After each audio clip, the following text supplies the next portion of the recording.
Assalamu alaikum wa rahmatullahi wa barakatuh.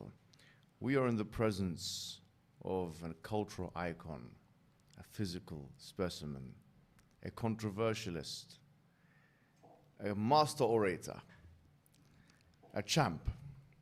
And we've also got Andrew Tate. That was smooth. I like that. I was sitting there thinking, I'll take this introduction. I'll take this. But thank you. How you doing, man? I'm good, G. You? You're good, yeah? Yeah, man. Mashallah, congratulations on your Islam, bro, man. Thank you, my friend. You know, the Muslim community really welcomes you, man.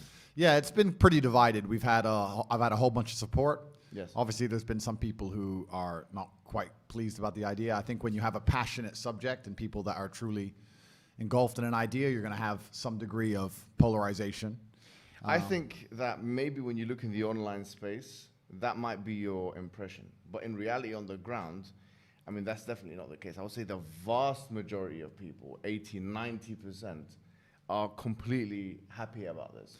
And it's just that the minority have a very loud voice. Well, that's exactly it. That's the whole problem with the internet as a whole, not just Islam, but the internet as a whole is about vocal minorities that look much larger than they are, right? Yeah. And I agree with you, and I'd like to hear that. But the reason I know what you're saying is true is because it's the same even in my case in other subjects. Online, I have all this some kind of hate or people trying to disagree with me. But when I walk through life, I have 30,000 interactions with people, and not a single one's ever been negative ever. Yeah, so it is crazy how the vocal minority is amplified on social media. The main thing to note, though, is that Islam, it completely wipes away your sins. I mean, most of the companions of the Prophet had done many things which are heinous and polytheism. And, I mean, for us as Muslims, polytheism is the worst thing you can do. Yeah. And so there is a hadith of the Prophet Muhammad ﷺ where he states that Islam, it completely yuhdimu ma qabla. It destroys everything before. It means it wipes away everything before it. In other words, your slate is absolutely clean.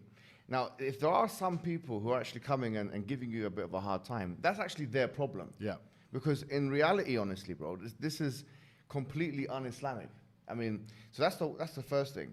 There's actually a verse in the Qur'an, interestingly enough as well, which says that if you become a Muslim, إِلَّا مَنْ آمَنَ تَابَ وَآمَنَ وَعَمِلَ صَالِحًا, whoever repents and believes and does good works, then God will يُبَدِّلُ اللَّهُ سَيِّئَاتِهِمْ حَسَنَاتٍ, that God will change their bad deeds into good deeds.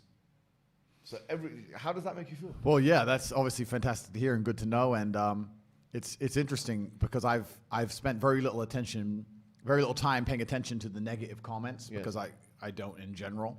But on this particular subject, a few people were forwarding me like the profiles of somebody or of the people who were unhappy with my conversion, and they weren't living very Islamic lives themselves. So it's kind of funny to look at, you know. Exactly, bro. I wanted to start with something which I think the whole world wants to hear about, which to be honest with you, affects our sector as people who want to speak about Islam, call people to Islam, defend Islam, have an Islamic voice or a voice for the Muslim people, which is your ban. Yeah. Because quite frankly, I found it was a vicious attack, a brutal attack on you. It's a case study example now. They've put you in the history books. The question is, what grounds have all of these different social media organizations banned you?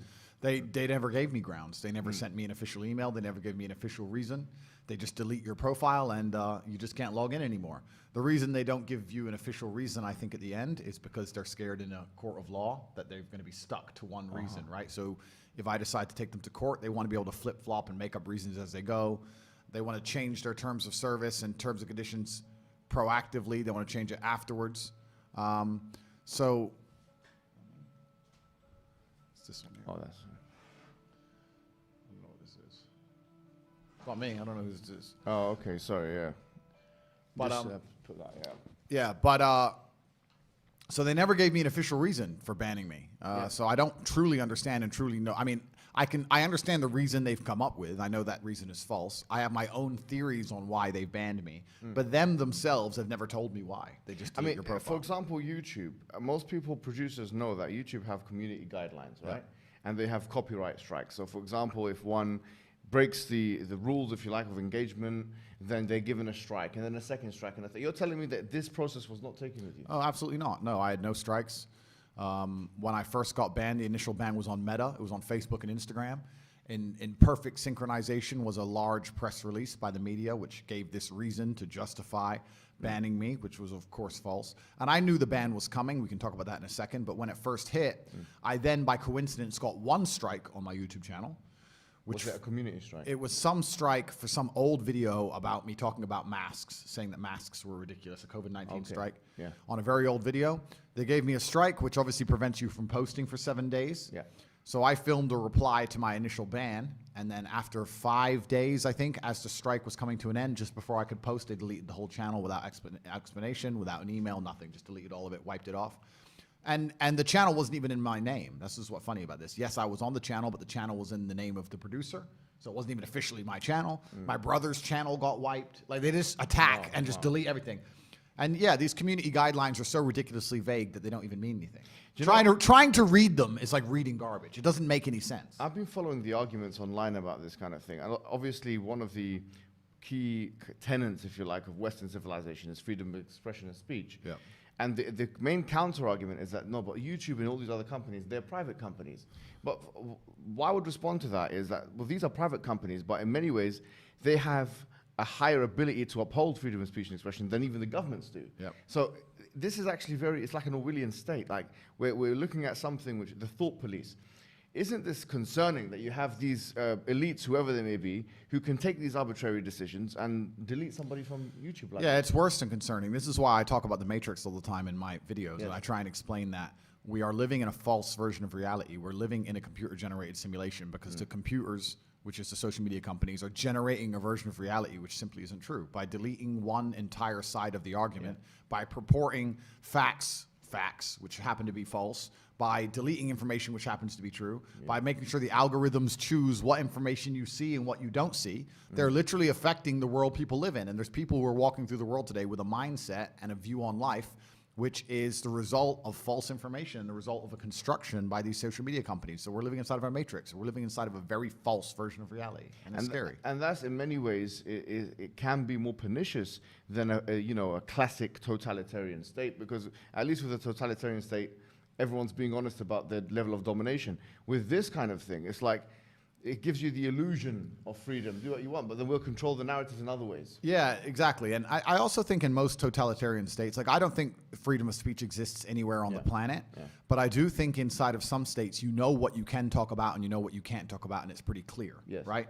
If I were to go to Russia, for example, I would know what I could say and what I couldn't say without getting in trouble, right? But in the Western world, we pretend that's not the case. And I think that often they'll let you discuss many different subjects until you get to a certain point of influence, and that's when they get afraid of you. It's not just what you say, it's how powerful your voice is. I think the biggest problem with me is not the things I was saying, it's the fact that I became so monumentally popular. And if you're monumentally popular and you have a huge proportion of the youth and a large contingent of the population which are interested in your words, and you haven't sold your soul to the agenda, then they see, okay, he's a large counteraction to our methods and what we're trying to do here, so he has to go. So I think also you can be the victim of your own success in the Western world. So let me ask you this final question on this point, which is, you call it the matrix, we can call it the liberal world order. Because the LWO, or whatever you want to call it. I mean, it's certainly a method of control. They've got their own ideologies. You know, liberalism, for example, second wave feminism, still, they're shoving it in our faces. And obviously you've said things which are totally antithetical to that, which in many ways could be argued to be the reason why they banned you, to be honest with you. Well, I'm against this whole idea of liberalism and tolerance as a whole, because one, it's hypocritical because these people are not liberal and tolerant. The people who are talking about liberalism and tolerance, they want us all to look different but think the same. If you think differently, then you're instantly a bad guy, right? They love the idea of someone looking different so they can pretend they're diverse and tolerant, but they want you to say the same things and believe the same things. As soon as you step outside of their pre-approved script, instantly they're no longer tolerant and they're no longer interested in diversity of thought. So the first thing, it's very hypocritical. And secondly, I've learned in life that the easiest way to get people to accept bad things is to do it with a Trojan horse. You find some way to disguise it. Even the Senate does this. Even governments do this. They'll say, the green bill, this is to save the environment. And then somewhere on page 84 will be this little code about giving them all a pay rise. And you don't want to look like the bad guy who says no to saving the environment, Yeah, of course. and they just sneak it in, right? Yeah, So it's yeah. very difficult. If you vote against saving the environment, you're terrible. And the media talks about how you didn't want to save the environment, and you have to sit there and try and explain on page 84